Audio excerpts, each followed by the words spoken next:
Hi, everybody.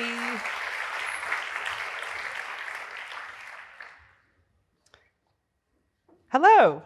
Hi, everybody. Thank you so much for rounding out today by coming along to my talk. I really appreciate being here and having you here. So, okay, about me. I am Stefanie. I'm an American who's based in London. I've lived there for 20 years. And I work as a designer, artist, and author, mainly working on experimental data design projects, examples of which include things like this commission for the Royal Papworth Hospital in Cambridge in the UK, where I visualized anonymized heart and lung data gathered from patients and staff, not for any medical insight, but instead to create a unique artwork for each of 192 inpatients' rooms in order to create natural patterns of waves, branching, and flows that are found both in the heart and lungs as well as in nature. Or it could be like my piece for the Memory Palace exhibition at the Victoria and Albert Museum in London, where alongside 19 other designers, I illustrated a section of a story by the author Hari Kunzru, where by mixing data gathering and visualization with traditional illustration, I created 3 prints illustrating Kunzru's story of a world pre, during, and post-apocalypse, where the aesthetic for this set of artworks was created through this, a process of gathering and visualizing data relevant to key themes of the story. So, as you can see, I work with data in a way that's quite different to traditional data visualizations and information graphics. And the best way I've found to describe the work I make is to say that I'm a designer whose favorite creative material above all others is data. So instead of using photography or pencil or video to communicate about or respond to a subject, data is the material that I choose to work with. And using this material, I aim to communicate messages that go beyond just the insights found within the data, where I try to create work that's often more emotive or subjective than what you might traditionally find within a chart or data viz. Another big thing about me, I feel like I'm revealing a lot here. Spoiler alert, I don't really code that much. I feel like a black sheep at this conference. So I hope you forgive me, though I do often collaborate with developers. And this is just because very early on in my practice, I would visualize and gather data by hand. And so this early constraint further influenced me to often work with data in a very handmade way. And so you'll see this influence through some of the projects I'll be touching upon today. Also, a lot of the work that I make is for all-age communities outside the worlds of art, design, and data, where I'm not preaching to the choir, but I have to find ways of presenting data that best serve these audiences, where in order to connect and communicate with them, one has to move beyond more straightforward representations of data to something very human-scaled, warm, and personal. And, to do this, I try to explore ways of presenting data that are more memorable and more expressive for these audiences who might just be learning about data and data viz for the first time.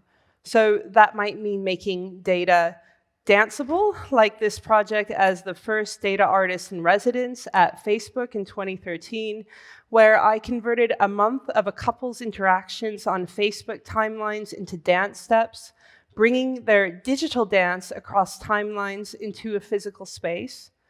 Or it could mean making data hoppable, like my Open Data Playground for the South Bank Centre in London, where hopscotch games were created from open data sets in order to communicate to a general audience how open data sets are published online for anyone to download and interpret and play with however they choose. Or it could also mean a project that's touchable and wearable, like this art commission created with Miriam, where we explored physical ways of communicating open air quality data from Sheffield, England, in a memorable, experiential way for an audience who might not be interested in air quality or data in general. So one part of the project would present weeks of large particulate pollution data as something you could touch and wear, and then the other part communicated a day of pollution levels through glasses that would make your vision more or less polluted and hazy depending on the data. Okay, so that's how I work. And more and more, though, I am calling this way of working post-infographic. And I'm sort of joking with this term because there's always something that's post something else. But here, where instead of simply visualizing a data set in a straightforward way, for example, as an information graphic, I'm instead working with data in more flexible ways. And I think that my current way of working is the natural progression of the recent data visualization renaissance that happened about a decade ago, when information graphics and data visualizations exploded across our collective cultural consciousness. And I say renaissance because, of course, data visualization isn't new, especially because William Playfair invented these graphics in the 1700s, that, the line, pie, and bar chart that we all know and love. But just that there was a rise in the use of diagrams and data to communicate messages to a general audience. And it was at this time that I left my job in publishing and I jumped into this quickly expanding field, creating lots of information graphics and data visualizations similar to what I just showed you on screen. Where at the time, what you see on screen was a standard process, or at least in a graphical communication design sense, that if you have data, you turn it into an explanatory infographic or dataviz or whatever you want to call it. However, I've expanded my practice since then, and so have many other practitioners, where now in today's advanced data visualization space, we don't just have to collect and visualize data for statistical insight or only turn it into informative, static, or interactive data visualizations, but now data is this in-between material in between many disciplines, where a data set can be a scientific and analytical material data scientists and infographic designers work with, but could also be used for and function as many different things. And I'll discuss some of these new spaces now using a few of my recent post-infographic projects as examples. So I'll just start with, what can data do now? So firstly, a data set and its visualization can function as the souvenir of an experience. And this can be shown in my collaboration with the information designer Georgia Lupi, who's based in New York. Now, Georgia and I met only twice in person when we decided to collaborate, as we realized we had a lot in common, but the main one was that we both don't really code, but prefer to work with data in this very handcrafted way that I described earlier. So we decided to challenge ourselves. Could we get to know each other better through data alone? However, we lived on completely different continents, so how could we create an off-screen collaboration? In the end, our greatest challenge, living long distance, was our biggest asset. And so together we came up with a project that we called Dear Data, a year of sending each other hand-drawn data postcards back and forth across the Atlantic. So this started at the beginning on 1st of September, and it lasted a year. And every week we would collect our personal data around a shared topic, like what you see on screen, where we would try to investigate aspects of ourselves and our days that we'd then share with the other person. When the data was collected, at the end of the week, we'd spend time analyzing our data, then painstakingly drawing our visualizations and their legends on a postcard. And when we were finished, we would drop the postcard in our mailbox or postbox, wait with our fingers crossed, and if all went well, the postcard would arrive at the other person's address, and we'd grab a coffee, sit down with the postcard, and read and learn more about the other person's life. And so, as mentioned, this project lasted a year, and so it culminated in 52 weeks of personal data sets and custom visualizations, and examples of some of mine are seen on screen. Where, during this year, we mainly explored themes requiring manual data collection, where we tried to move beyond the usual quantified self-data into something more akin to personal documentary, where we tried to use manual data collection to make sense of our world, to connect and be present in our day, and then also to create a souvenir of our lives to then send to the other person, where this manual process of collection was as important as the end result.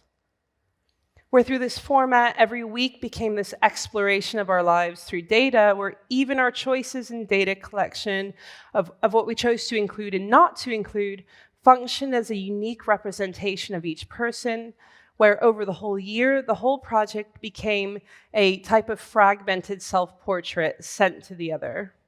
So, okay, that was a very quick run through the project, but there's also a book on the project alongside a visual journal where people can try the process for themselves. And also, they have Spanish versions, which is exciting. Another exciting thing about the project is that the original collection of postcards was acquired as part of the permanent collection of MoMA New York, and it's currently on display if you happen to be in New York anytime soon.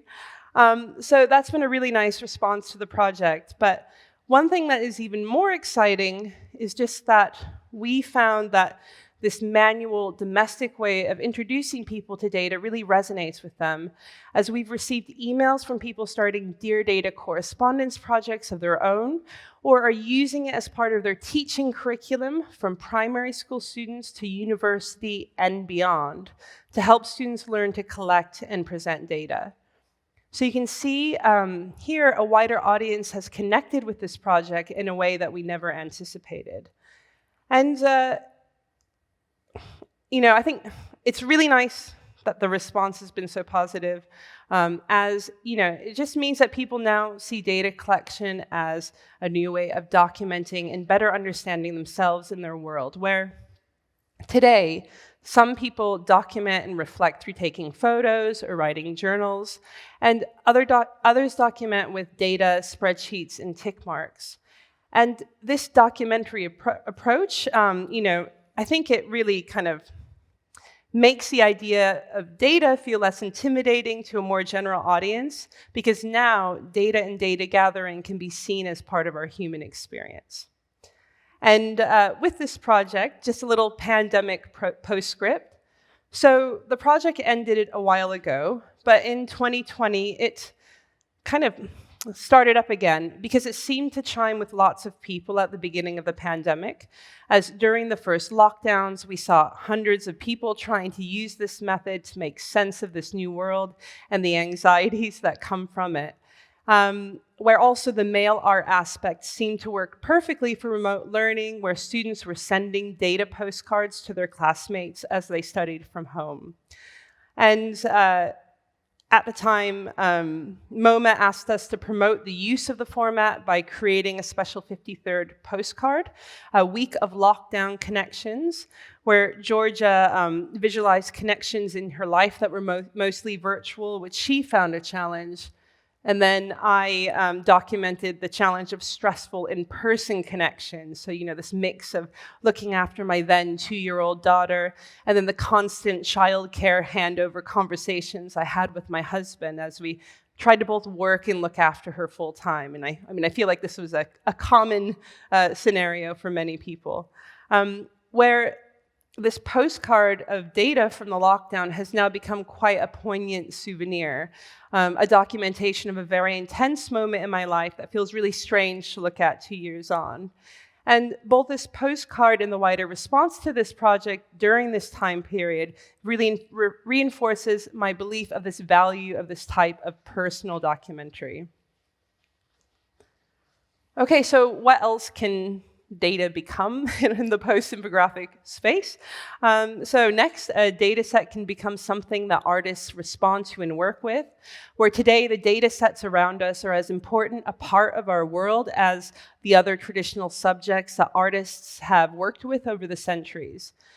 Where in this space, the way data is used is much more flexible than in traditional dataviz, where there's space to break the rules that many practitioners use to guide the creation of more traditional charts.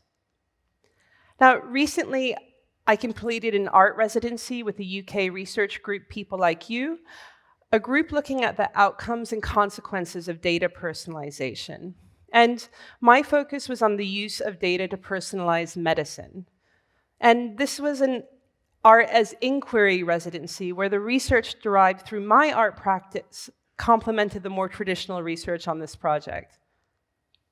So for me, I chose to focus on how the people who work with medical big data perceive the, quote, people behind the numbers who consent to their data being collected and stored in biobanks. So if anyone doesn't know what a biobank is, it's something that, a repository that collects, processes, and stores biosamples and data for use in medical research to study different health outcomes. So my focus, the biobank that I focused on, was Imperial College's UK Airwave Health Monitoring Study. And this is a cohort study in biobank that's been following the lives of about 54,000 members of the UK police force since 2004. And through this research process, I created this rough hand-drawn diagram that you see on screen to map the flow of data from the donating participant all the way to the final researcher. And then I also interviewed researchers, principal investigators, lab technicians, and more to truly understand how these people behind the data are seen at every step of this process. So at this point, I needed to find a way to create an artwork from my findings. And normally, I would do this by finding a meaningful data set and then visualizing it. However, I had a problem, as I couldn't access the actual study data because it's obviously very secure due to how sensitive it is. And unfortunately, making an artwork is not a valid research reason to use the data. Also, it was really hard to visualize the data comprehensively, the data collected by the study in any precise way, because some data was collected from some participants for some time, and then they stopped. And then some participants in the study might have their DNA mapped, and others don't. And so the data within the study is itself sort of messy. And so there was no one perfect way of representing this data anyhow. So at this point, I had to accept that I couldn't do what I normally do, which is be precise and completist and map all the data all at once in the way that many data visualizations try to do, and I tried to do in many of my projects. Instead, I needed to embrace uncertainty and flexibility when representing this data, thinking loosely instead of aiming for data perfection. So to explore this, I began in a completely different space to create small sketches of various processes within the airwaves study in order to better understand all the working parts. And then, at the same time I was sketching, I was doing this wider research, and I became interested in the artist Marcel Duchamp's work, The Bride Stripped Bare by Her Bachelors, Even, aka The Large Glass, which is on the screen. Now, this work is an artwork, of course, but it's also, you could call it an artistic diagram of a process that Duchamp was trying to visualize, of a bride being stripped bare by her bachelors, very specific, where every visual element has a reason, and then the artwork can be fully annotated to explain the process. And so I became interested in creating similar artistic diagrams during my residency, faithfully presenting whatever data and information that I had discovered, but also accepting that my end result might not be completely accurate, but might need to sit in an in-between space where some creative license is okay. With this in mind, I began to build a visual language where, similar to traditional dataviz, common graphic elements represented specific processes discovered in my research. And I started by drawing a giant artwork showing the whole study system, where it started with the collection of data and samples from the participant within a study clinic, and showing how those samples travel up to the various processing and preparation areas, whether it's a lab or different digital processing points, to where they're stored in databases or long-term cold storage. And finally, trying to find ways of illustrating the research undertaken using these data and samples, where they might be collected for a project by a particular researcher, then used, and then dispersed or put back to where sent back to where they started from. Also, within the series, I created artistic diagrams illustrating the insights derived from the various interviews of stakeholders relating to the study in Biobank, where I made artworks that represented their unique vantage points upon this system above, where, I wonder, imagine working in a job and knowing that there's an artist who's like sort of stalking you on the internet, like really trawling through your website. They must have thought I was so strange. Where, it uses the same elements of the visual language to represent the insights in these interviews, from a principal investigator to the nurse, to the participants in the study, to very specific roles like the clinic logistic manager and then the study manager, lab technicians, database managers, and then to the researcher or data scientist at the end, where, again, these are functioning, like they work like Duchamp's large glass, where when annotated on the right, and so you can see it online like this, and turn that layer on and off, they provide this detailed glimpse for students and researchers involved in other cohort studies to better understand every aspect of this process, where I'm representing my research visually as opposed to the standard form of an academic paper. Where, of course, it's not proper research, but instead it complements it. And it's really been interesting seeing how various researchers have responded to these post-infographic diagrams, where even if they're not precise renditions of the data, they begin to spark conversations and places to explore further. And a recent example of this is where, because they saw my work with people like you, I was invited to collaborate with Genomic England's Diverse Data Initiative. And this initiative aims to reduce health inequalities and improve patient outcomes within genomic medicine. And so for them, I created drawings visualizing how data gaps and bias arise in a data set. Like this drawing on screen illustrating how bias can arise when data is unable to be disaggregated into its smaller components, or an illustration that shows how bias can occur at the very start due to the questions that a study chooses to ask, where some questions might spotlight and serve the majority population, but then offer less impact for a minority group.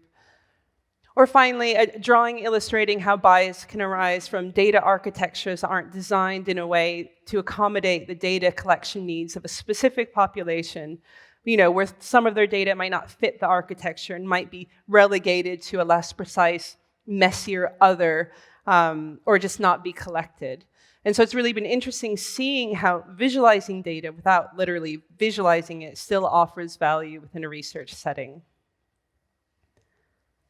So I was talking about this idea of data. I mean, it's always a conversation starter.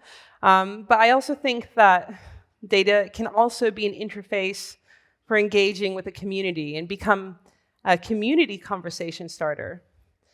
And in my recent commissions, I found that respectful data collection reminds a community they're important and valued, and whereby using this data to create an artwork, I feel like I'm immortalizing and commemorating their unique patterns and perceptions. And I started using data as a community conversation starter a couple of years ago when I was the artist in residence at the National Maritime Museum in Greenwich, London. And for this residency, I was specifically brought in to create an artwork using visitor data. So while I was sitting in my studio at the museum and settling into the residency, I became fascinated by the collection of Royal Navy ship's badges that were on the walls around my studio door. And so I think these are really great because they're often witty and playful in their imagery. And these ship's badges, like what you see on screen, they are kind of like the visual identity of a ship, similar to a traditional coat of arms. And when I was observing museum visitors, I began to see them as a fleet of ships moving around the galleries, where each visitor ship brought their unique personality as their cargo into the museum. And so I decided that they should be commemorated with their own ship's badges made from their personal data. So to acquire the data to create the artwork, I needed to create a data collection experience that would appeal to visitors of all ages and then also be thankful of their data contribution. My data collaborator, Miriam, created surveys that worked for both children and adults that collected a mixture of basic demographic data alongside very simple questions about their personalities, and also which single word they would use to describe themselves. And then we collected data over 5 days through setting up a stall in the galleries where we invited people to take our survey and then learn what ship they would be based on their personality. So the survey took a few minutes to fill out, and when completed, we would use the lo-fi decoding tool on the left, see, I'm very analog, to assess their survey responses, determine what ship they'd be, and then we'd give them a giant literal ship's badge, like a big sticker that I designed of that ship, and then they'd wear that around the museum. And then we gave them further context in a very lo-fi way through displaying a tally board showing how many of each ship type took the survey, and then color indicated where the survey taker was from. Everyone wanted to be an aircraft carrier, but most people were like lifeboats and humanitarian ships. They were really, a lot of the kids were disappointed by that. But here's the final count on the last day. So we ended up with 600 survey responses, which is enough to make an artwork from. And what I think is really nice about this idea of this data collection experience process is that it offered multiple points for museum visitors to learn about themselves in the museum, where some people really enjoyed reflecting upon their answers to the survey, whereas others were most amused about the ship they would be, to those who were most interested in seeing how the results, seeing the results in context to others in that tally chart. Now, when the data was collected, the most evocative part of the survey was actually the one word that visitors used to describe themselves. So we use this as the main mode of organizing our data because some words were used more than once, like the word, a lot of people said that they were unique, as an example. I made first sketches where every word used by the visitors to describe themselves is one badge. And so demographic data like gender and age is on the outside in the frame, and then the internal watery scene was created from the aggregated personality scores, where in this scene, the 5 facets of the personality test were visualized by the chosen animal and what they were holding and sitting in, and the weather and the sea behind them, where every single element has a reason. And so this is just a sample of what these final badges looked like, each representing the aggregated responses for each word used to describe themselves, where every one of the 177 created badges are unique. And this is the final piece on the wall, where this work offered a space for visitors of all ages to enjoy this artwork in different ways. So it functioned on multiple levels, but for multiple and mostly younger audiences. Now, this interest in collecting data from communities also led to my most recent art commission, Updating Happiness. And this was a work commissioned by the Wellcome Collection in London for their Joy and Tranquility exhibition, which was this whole exhibition about happiness. If anyone goes to London anytime soon, you must go to the Wellcome Collection. It's probably my favorite museum in London. They describe themselves as a free museum and library exploring health and human experience. So they talk about health and human experience, and they also do it through commissioning artists on these topics as well. And I was brought on board by the curators to create what they called an emotional check-in for exhibition visitors that would give them the opportunity to think about what really makes them happy. So when I was coming up with ideas for this and researching the project, I became interested in these sorts of happiness quotes that seem to take over Instagram and some parts of it, where they all have a very particular aesthetic with pink background. You know, there's a quote like, whatever you decide to do, make sure it makes you happy, you know? Happiness is life. And then they all have like pink backgrounds or people reaching up to the sky, beaches, sunsets, and so on. And so there's tons of these, and for me personally, I don't think I really like them because I think they're very superficial. They're quite light on content, and I don't think they really explore what makes us happy, and it doesn't really paint a diverse picture of happiness. So I wanted to find a way of taking these Instagram quotes and making them better, just kind of showing this diverse range of what really makes us happy. So how did I achieve this? Well, I created a work where to start. Participants are invited to take a 2-minute survey, either online or on their phones in the gallery. And then this survey asks you your age, along with 4 questions adapted from the UK's Office of National Statistics, 4 measures of personal well-being, which are on screen. So participants can also get a sense of the measures that the UK and other countries have found, or I guess the best or the most successful for measuring well-being. So like the questions that they ask are things like how I can't say that word. Satisfied? That's a hard word to say. Try saying it 3 times fast. Satisfied are you with your life nowadays? To what extent do you feel that the things you do in your life are worthwhile? And then how happy or how anxious did you feel yesterday? Next, the user could choose one of 4 questions to answer about their perception of happiness. So I came up with these. These are not ONS, but they were really created to elicit a very diverse range of responses. What are you grateful for? If happiness was an experience, what would it be? And then my favorite, what guilty pleasure really makes you happy that's too embarrassing to tell anyone about? So then they press enter, and then they instantly receive a quote based on their responses that they can then add to a growing collective archive of reflections on happiness. And here on screen is a guilty pleasure that someone did actually submit to the project.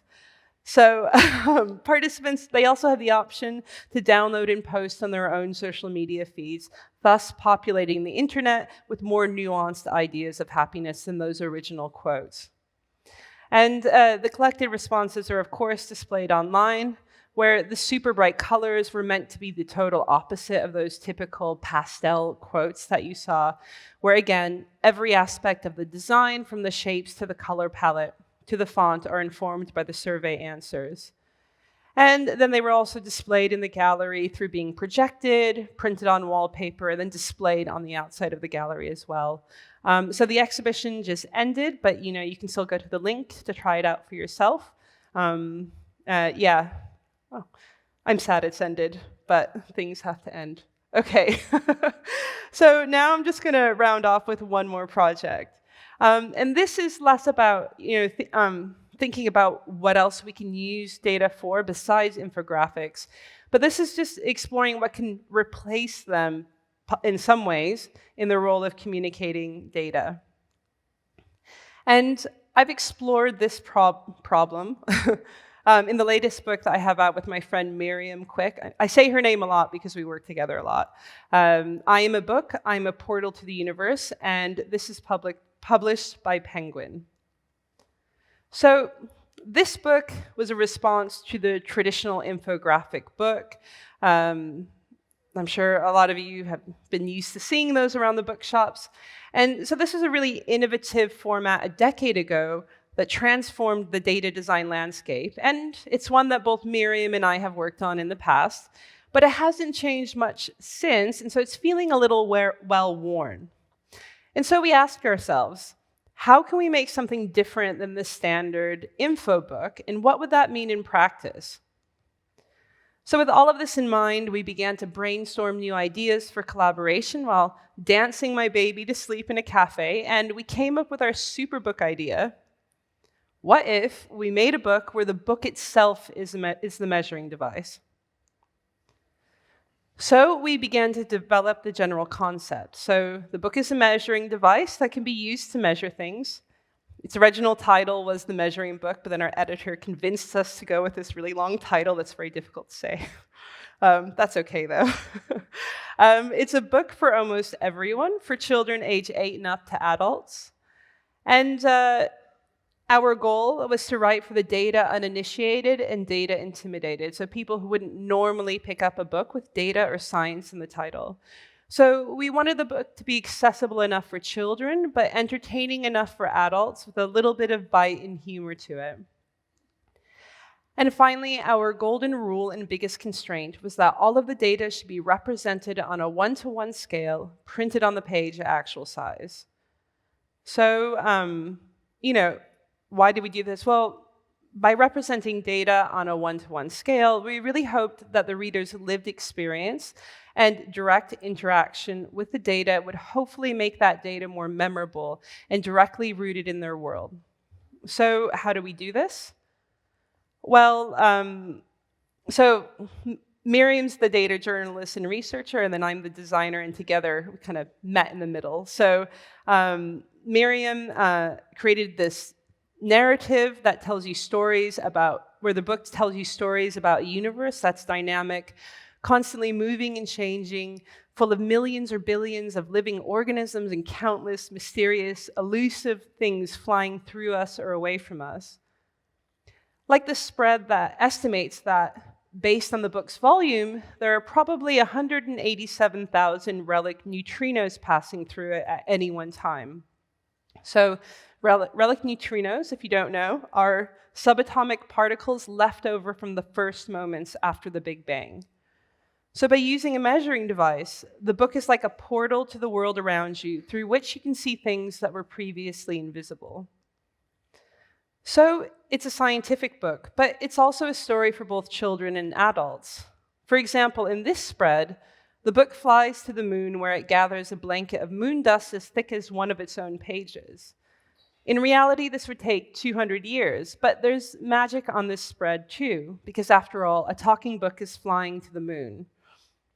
So we settled for a balance between fact and fantasy that we decided to call data-driven magical realism, where Miriam made sure all the numbers were as accurate as possible and based on peer-reviewed research where possible, but mixed with flights of fantasy and playfulness, where the playfulness was again underpinned through ensuring that everything was fully referenced. So this is the small print, a big appendix at the back of the book written by Miriam, where we explained all the she explains all the background calculations and assumptions behind each spread.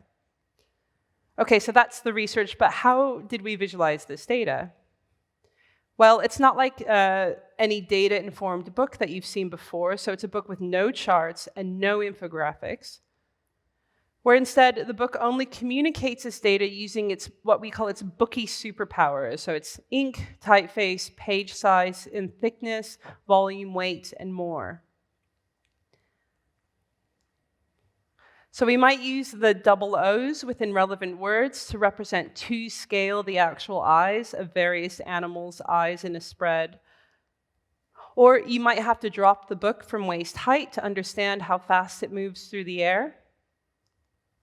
Slam it shut as hard as you can to hear how noisy sunshine would actually sound if space wasn't a vacuum. Or find out exactly how many stars are born and exploded during the time it takes to turn a page. So this is not an ebook, and it never will be, where we explicitly challenge ourselves to make a data book without using the word data anywhere in the book except for our bios where it couldn't be helped. And, after 2.5 years of hard work, did we succeed in making a book that went beyond the usual info book? Well, recently, we won the UK's Royal Society's Young People's Book Prize 2021, and this is a prize that supports the writing of excellent, accessible STEM books for under 14s. And the Royal Society is the oldest national scientific institution in the world. Isaac Newton was once its president, so this is a huge honor from quite a wonderful institution, so we're very pleased. But the best thing of all is that while the shortlist was named by a panel of adult experts, the final, love these kids, the final decision was based on the voting of 11,500 young people age 8 to 14. And their decision to vote us the winner is testament to the fact that these new approaches that Miriam and I are exploring actually work. You know, it's not just hot air spouted in talks like this one, but people and young people respond to these embodied ways of presenting data. So, thanks, kids. If you want to, as a postscript from me, you know, you can find our book online at I'm a Book Online if you want to know more.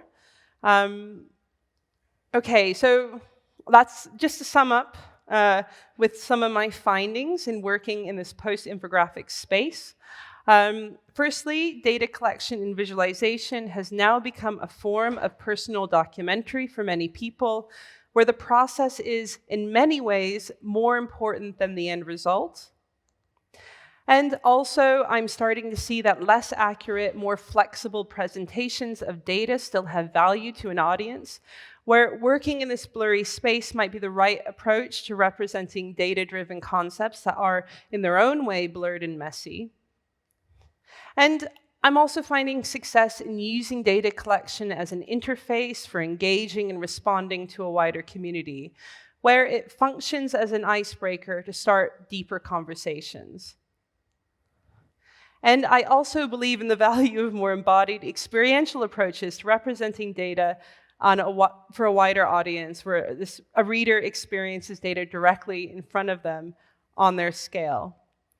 Now, you might be thinking, these sorts of projects and mindsets aren't scalable for enterprise.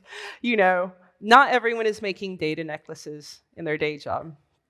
However, why are these experimental post-infographic projects so important? Well, I really just think, like, more than ever, effective dataviz needs to reach and engage broad audiences. But the way that we communicate is constantly changing, and there's always potential for new technologies and new ways of working with data to become mainstream modes of content consumption. And so we need to be able to experiment in order to have options for whatever the world throws our way. After all, our world isn't static, and so how we use and visualize data shouldn't be static either. And so this sort of experimentation with more artistic, data-driven forms on the edge of the data design space ultimately shape the practice at its center and is vital to moving this space forward.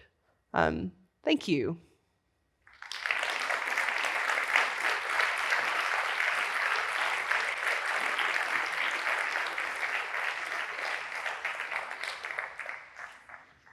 All right, so thank you so much. This is, for me personally, this is really cool because at my work, we talk a lot about data visualization, but it's obviously for different purposes, and I just found this so fascinating. We do have a number of questions from the audience that were being sent through the Google Docs, which you still have time to send some in through here. If you just look on the back of your badge, there's a link, and you can submit some questions there. Otherwise, we can try to come around with the mic if we have a tiny bit of time. But just want to get back to here. Where is it? Perfect. Okay, so yeah, one of the first questions was really just how did you get started? It had to come, right? Somebody was going to ask. Yeah. How did you get started with this way of creating art?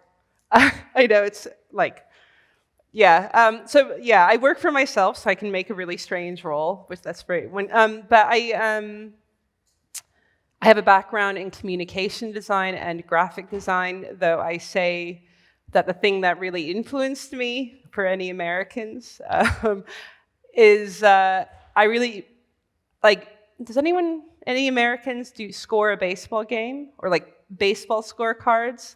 Like, was my first experience of like collecting data in a manual way, and then like, when you score a baseball game, you like, can compress like every single play in a game into 2 sides of paper through abbreviations and notations about the whole game. And so I think like that's when I first got interested in this idea of, you know, being able to, like with visualization, you're able to kind of compress so much data into one page. And so that's always kind of been my goal and interest. And then I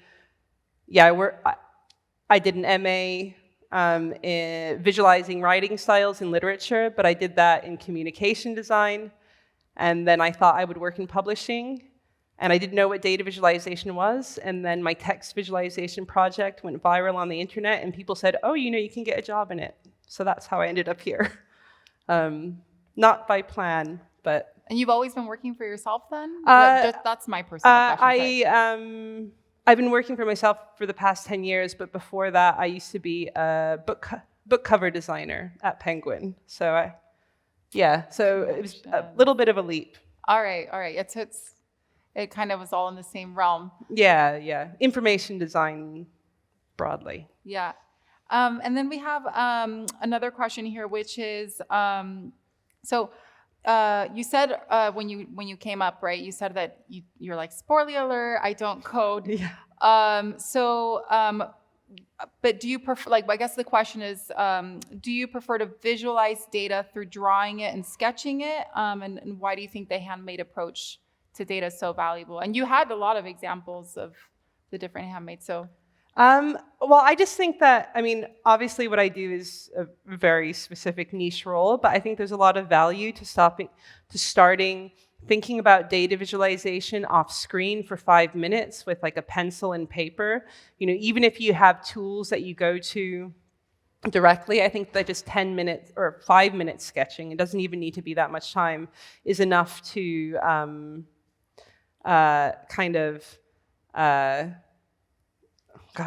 it's the end of the day.